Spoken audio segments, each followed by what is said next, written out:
heerka siyaasadeed, heerka bulsho, heerka dhaqaale. ummad waxaan nahay dhaqan ahaan weligood haweenkooda ay hormuud ahaan jireen. ha naqato halgankii loo soo galay xorriyadda, gabdhuhu dahabkooda bay iibiyeen, dhiigna way u daadiyeen in Soomaaliya ay naqato meel ka madax bannaan gumaysiga markaa haystay. laga bilaabo markaa ha naqato ciidanka, ha naqato golaha wasiirada, ha naqato baarlamaanka, ha naqato heer kala duwan ayay haweenku ku lahaayeen dowrar muhiim ah. qarankii markuu burburana waxaa la soconaa in markii la dhihi jiray war qoyska la yiraahdo war qoyskan gabar baa banaanka u joogto iyo qoyskan 5 wiil baa banaanka u joogto way kala duwanaayeen. sida ka warqabtaan maxaa yeelay gabdhuhu waxay ahaayeen hal heys bay samaysteen ay leeyihiin dir waa laga daran yahay, ayagoo maaragtay dhibaato fara badan oo qax ku jiro, dhulal aysan garanayn degay, haddana maysan iloobin dadkii ka dambeeyey oo qaraabada ahaa amba waalidka ahaa, dhaqaalahooda way soo diri jireen. markay naqato burburkii intuu socdo qaranku dumay, qalfoofkiisi lagu hoos jiray abaaro kulul iyo dagaalo sokeeyo colaad waxay dhaliyeen in maaragtay xagga bini aadamnimadu ay aad hoos u martay. haddana waa la ogaa gabdhihii bay ahaayeen dadkii aad isu abaabulay oo ka shaqeeyey in inta la badbaadin karo dadka la badbaadiyo, wajikooyin kala duwan, orod fara badan galay, dayid fara badan galay, xagga caafimaadka, xagga fayadhowrka iyo xagga nidaamka wanaagsan. ragguna intooda badan waxay mashquul ku ahaayeen maaragtay dagaalada iyo colaadaha inay qaybo ka naqdaan ayagoo si kala duwan u galaya. marka waxaan faraynaa haddaan nahay aragto ifiso maanta dadka Soomaalida ah in ay u istaagaan in gabdhuhu ay yeeshaan doorka ku habboon boqolkiiba 50 xagga dhinac walbaba, xagga siyaasadda, diblomaasiyadda, dhaqaalaha, baarlamaanka, golaha wasiirada ay xaq u leeyihiin. hadda laakiin waxaa u jeedaa in stepka oo la qaaday oo madasha qaranku ay iclaamiyeen oo ah boqolkiiba 30 in dhowr jeer la golmaray. markii dhaweyd sidaas oo kale tabaa la isfaray oo la go'aansaday. waxaa garan kartaan in boqolkiiba 14 lagu guuleystay. beelo waaweyn oo qaarkood dadka ka socda ay yihiin madaxda sare qaranka sida prime ministerkii horeeto abaabulay electionka haddana madaxweyne ka ah Puntland, gobolkan Jubbada Hoose state ninka madaxda ka ah Axmed Madoobe beeshiisa. waxaa u malaysaa beelaha Mudullood afkaan ku dhufanaya iyo beelaha degan Puntland, qaasatan beelaha Majarteen iyo beelaha Ogaadeen, waa saddexda hadda aan hal gabar baarlamaanka u soo dirin. waxayna ka mid yihiin hoggaanka sare waddankay ka mid yihiin. halka beesha gobolada dhexe dega aysan saddexdii qof ee la doortayba hal gabar ay ku soo dareen. marka waxaan rabnaa oo aan faraynaa guddiga federaalka ah doorashada dadban waxaa hadda la konsuud gareeyay oo uu hogaaminayo abukaate Cumar Maxamed Cabdulle, ayna ka mid yihiin dad halyeeye ah oo civil society-da aad ugu soo halgamay. ayaan si toosa waxaan u farayaa inaysan qabanin listo amba ha naqato electoral college-ka amba guddiga oo la soo xuli doono 14,000 ka kooban, amba ha noqoto xulashada aqalka sare iyo aqalka hooseba. markay eegaan liiska hadday ka waayaan gabar saddexdii xildhibaanba waxaan faraynaa inaysan qabanin waa inay ku dhigaan maya ku naqda haddaad beeshaas tihiin waa in gabdhaha xaqooda lasoo siiyaa ma buuxsami doonto liis aysan gabdhuhu 30% ayna ka helin waxaan kaloo si gooni u farayaa gabdhaha 30 kaliyaysu ku ekaanina gabdha waxaa ku jiro gabdhaha aad u firfircoon oo aad u hufan dhaqaale urursada iskaashada isku imaada u tartama meelaha maarta ragga iba u tartamay oo ka badsada 30% oo gabdha ragga la tartamana hal la helo tan maartay quotada ah amba saamigana gabdhuhu ha qaataan markaas buu nidaamku dheelitirmayaa taa waa bilowgi ha ka harinina maxaa yeelay xagga doorashooyinka xagga formationka oo maartay oo golaha wasiirada waa inaad hubisaan inaad 30% ku leedihiin golaha wasiirada waa in aad hubisaan block semester 30% ka kooban baarlamaanka ha u codeynina dawlad amba ha siinina kalsooni haddii aad ka weysaan liiska gabdho hadday tahay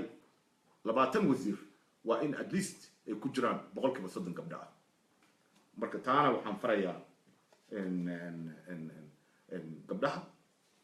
waxaa kaleeto aan farayaa beesha caalamka oo aan u mahad celinayaa sida wanaagsan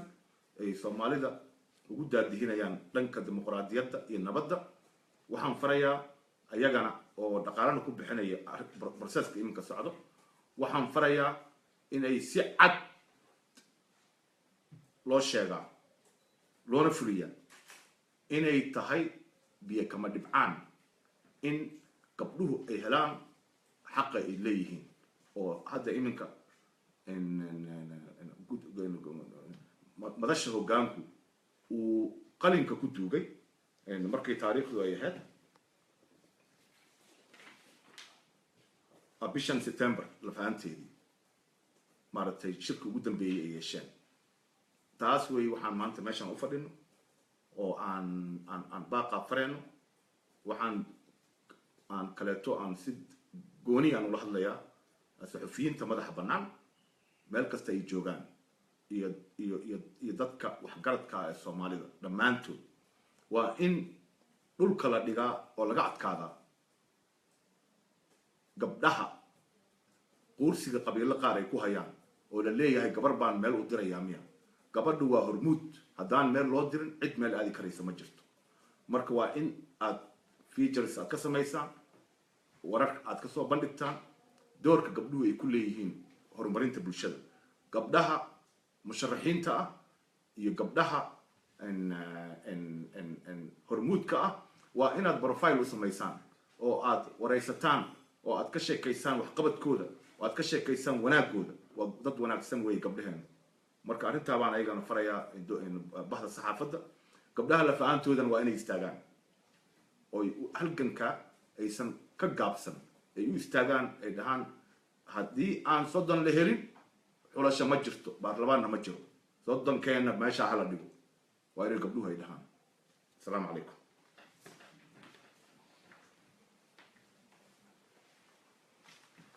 ay su'aalo aftaan ma jiro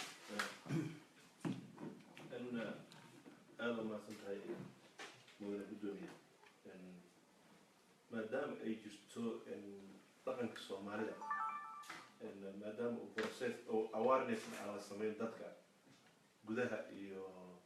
هي دبادة ما دام أن سمين وعي جيل بدن ليش عالم كأما ممكن حياة كهوب هذا تمرك بقولك بصدق هدي لا غيره سوما واحد كين أكيد جالسين إن وعي جيل بدن أسمين ويزن taasi waa runaanta cabdiftax waa arrin meesha taallo maxaa yeelay waxaad u malaysaa in badan aan arkin gilgilasho oo ururada bulshada rayidka ah saxufiyiinta ay ka mid yihiin inaysan kor u qaadin doorka muhiimka ah ee haweenku ay ka qaataan nabadeynta iyo dib u dhiska waddanka ka dambana ay taas keento in wada dhaqameedka uu yiraahdo ma gabar baan meel u dirayaa gabadhu dilma kaama rabto gabadha xaqeedii u taagan tahay marka haddii saa la yeelo oo odagii iminka konton iyo kow qofood oo gabdhuhu 30 ka mid noqon doonaan dhalinyaradu ay ku jiri doonto rajadeena siday tahay sida ku qoran maaragtay in warkii ugu dambeeyey ee ka soo baxay beesha maaragtay hoggaanka madashooda waa arrintaa in laga dhameeyo unbaa meesha loo taagan yahay marka hadda baaqa ah in arrintaasi aysan naqanin sidii kal hore wixii dhacay oo ay iska naqato volunteer qofkii keenana waa ka kii aan keenina laguma celinayo markan aysan naqanin marka waxaan farayaa guddiga doorashada federaalka ah ee dadban in ay ka dhigaan condition amba ay dhahaan waa tani haddayna jirin liiskaasi ma jiro in gabdhaha sodonkoodii lasoo siiyo annagay noo wada taallaa dhammaanteen idinkana aad ka qayb tihiin in doorka gabdhaha ay waddanka ku leeyihiin aan aad u xoojinaa dad ummad aan dumarkoodu xaq lahayn ma horumaraan adduunyadoo dhan haddii dumarka iskuulka ay dhigtaan dhaqaalaha ay ka qayb qaataan waa 50% iyo ka badan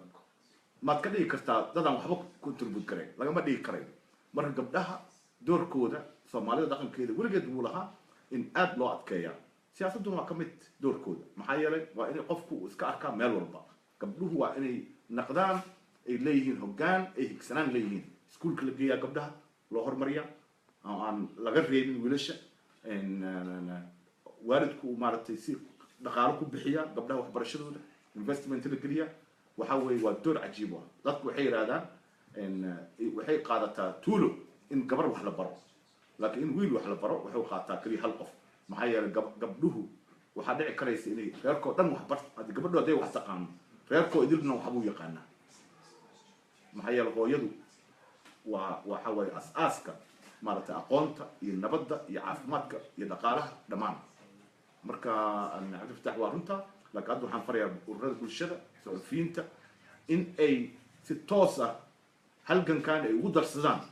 halgamada kale ay soo galeen waqtigan dhibka lagu jiray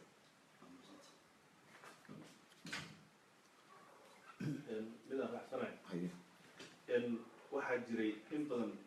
in hooyada Soomaaliya dib aad u weyn u soo gaaray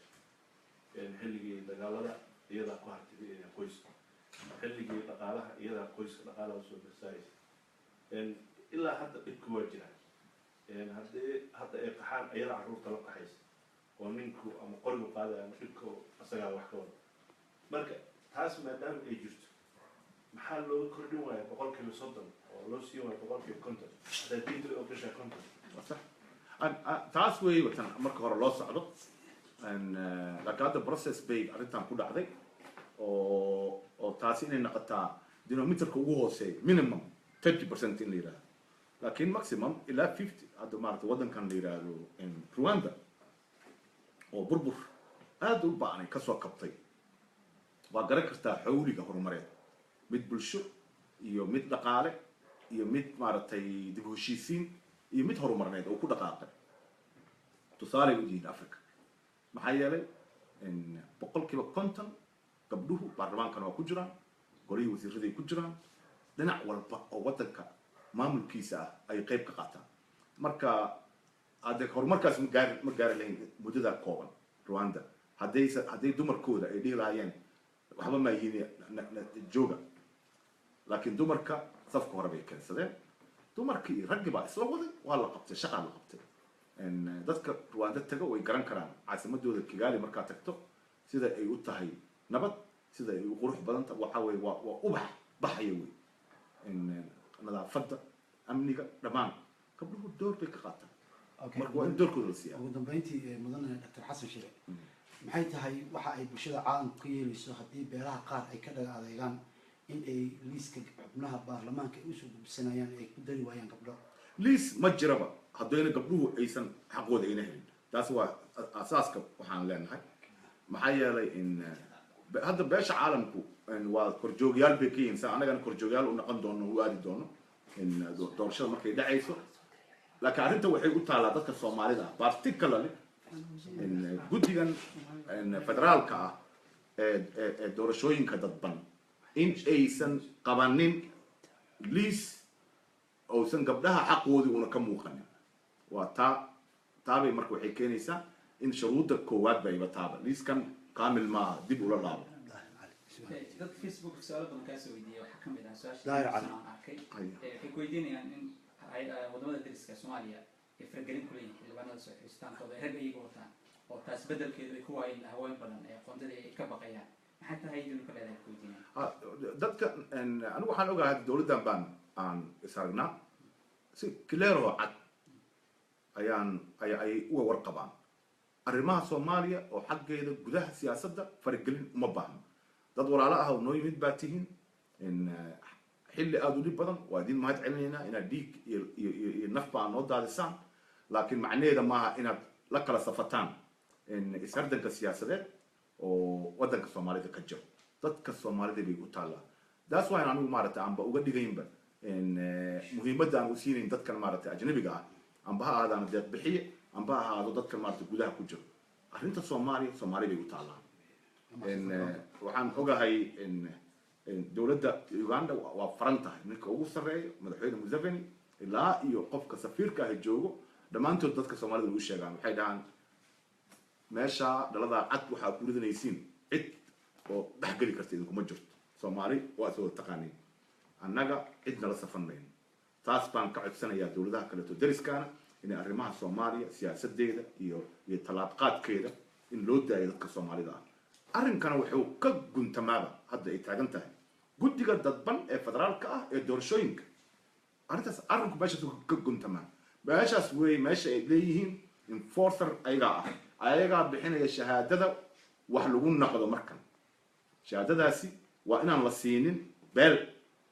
aan hore loo gudbinin beeshaasi oo guurtidooda lagu celiyaa haddii aysan keenin gabadha xaqeedii waa intaa wey maadaama lagu wareegsan yahay boqolkiiba 30 inay beela keenaan oo Soomaaliya la ogyahay inay xagga dhaqanka beelaha ku dhib badan yihiin xagga dumarka suurageli kartaa in boqolkiiba 30 laga soo saaro oo si gaar ah loo siiyo wal saasiba waxay noqonaysaaba tartanku maba ka jiraba saddexdii beelihii isku urursan ee saddex kursi ku leh laba rag u tartamaya kursiga kale gabdha u tartamay marka mabla isku darayaba aan taas baan faraya marka isku ma xirraba adeer labada rag way tartama hada ragtiin kursigan gabar baale gabdhuhu ha u tartamaan marka gabar kaliya la xulay ma jirto gabadha la fahanteeda waa inay tartanka gashaa oo kursiga gabadha u tartantaa Uganda waa sida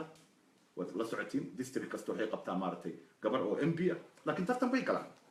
tartankaas bay dhinaceeda galaysaa koob iyo kontonka qofooda meesha fadhido ayaa kala dooranaya gabdhahaas ayaga laftooda markooda markaasay qabiil walba markaa amba beel walba saad lagu keenaya laakiin maba jirtaba gabadh hala siiyo ma jirayso gabadhu waa tartamaysaa laakiin kursigaas bay leedahay ay tartamayaan si gaaray u tartamayaan gabdhuhu idinkaa badan hay su-aalo kaleeto facebook waa akhriya bal marka gabadha af Soomaali ma taqaan okay daahir cali wuxuu ku leeyahay faragelinta xulshatiyaada labaad hal su-aal le waa bas okay waa salaamantiin dhammaantiin akhyaarta thank you very much for coming yeah marka individuals hal interview ah hadduu jirana waa isla gelaynaa marka thanks a lot